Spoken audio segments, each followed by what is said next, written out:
you know, there's always going to be people when you make something that's somewhat controversial that are just flat out not going to like what you're doing.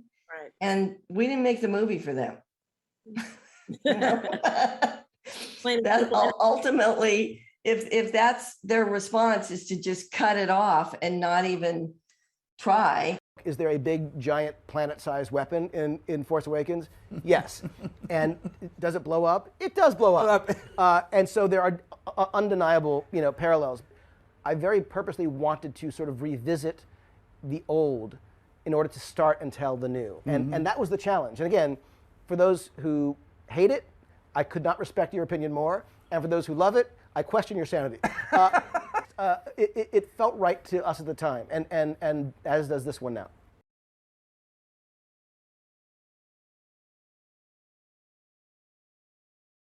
You said in a recent interview that you were planning on developing Star Wars Episode 7 before you sold Lucasfilm. Can you divulge any of the details you were working on? The ones that I sold to Disney and everything, they came up to the decision that they didn't really want to do those, so they made up their own. So it's not the ones that I originally wrote.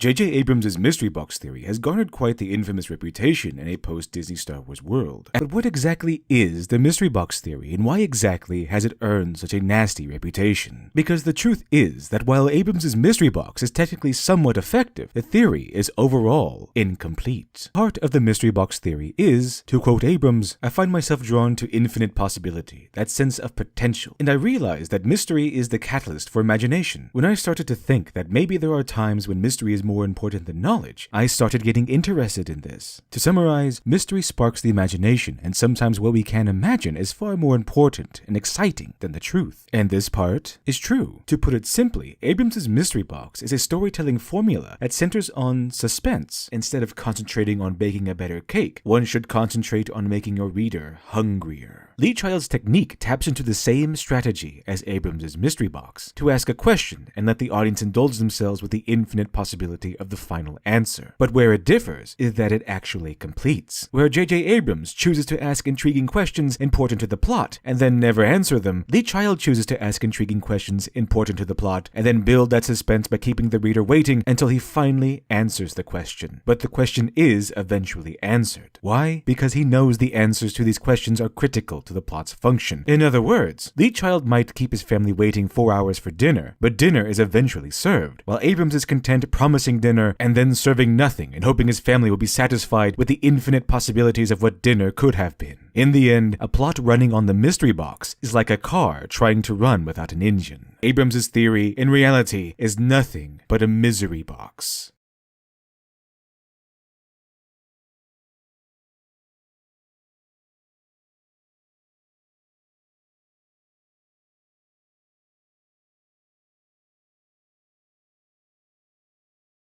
Is there an impulse in this one in terms of the second of this trilogy to echo Empire or even Attack of the Clones, etc.? Well, I think sort of by necessity, yes, just because it's a middle chapter of a 3-part story. But it's also, I think, hopefully wholly unique because these are different characters than there were in Empire. And they're on different paths and they're in different places in their lives. So. Is this film going to pose more questions than it answers? Are we going to get are the fans going to be satisfied in terms of some of the questions that are lingering from the last one, you think? Well, I don't know. I hope that they're satisfied, but I also, the least interesting thing in the world, I think, is just here's the answer to your question, sliding the piece of paper over. But at the same time, the goal was never to, let's draw up more questions, so put it this way, I hope that it's emotionally satisfying. One thing I really loved about The Force Awakens I wanted to keep in this was humor. Mm-hmm. One thing I really want to make sure people know, I think the movie's really funny. These guys are really fun. There's a lot of that fun spirit from The Force Awakens in it. My name's Finn, and I'm in charge. I'm in charge now, Phasma. I'm in charge. Bring it down. Bring it down. No, there's a lot of laughs in the movie, too, so I promise. I did pose this provocative idea, who is Luke Skywalker, that would be something that was said by one of our characters. Why was "Who is Luke Skywalker" such a fascinating question? I guess because it spoke to a new generation. It was that idea that there would be young people for whom Luke Skywalker was essentially a myth. There isn't a day that goes by or went by as we were making the movie where we don't talk about George. You know, it's the standard, what would George do?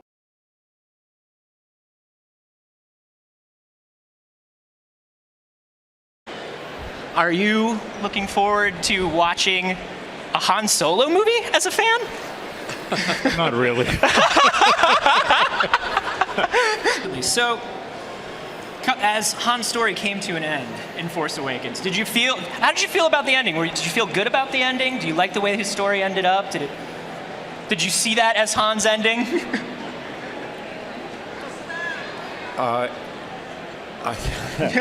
Has there been a check-in with George Lucas at all at any point in this? Just the very beginning of the process, we sat down with him and he shared with us his feelings of what, you know, the Force means to him, and just all he wanted to say, we wanted to hear. And not about story, we didn't like break story with him, but that kind of stuff. Yeah. He hasn't seen it sort of since, or? He will see it before it comes out, and I look forward to hearing from him. Yeah. Well, I have to say George Lucas, because he gave me everything, and he's a wonderful person, and we all miss him. Once I saw Force Awakens for the first time at the screening he was at, and when I saw him, I gave him a hug and whispered in his ear, "It'll never be the same," because he's not with us anymore, and it's sad, but he's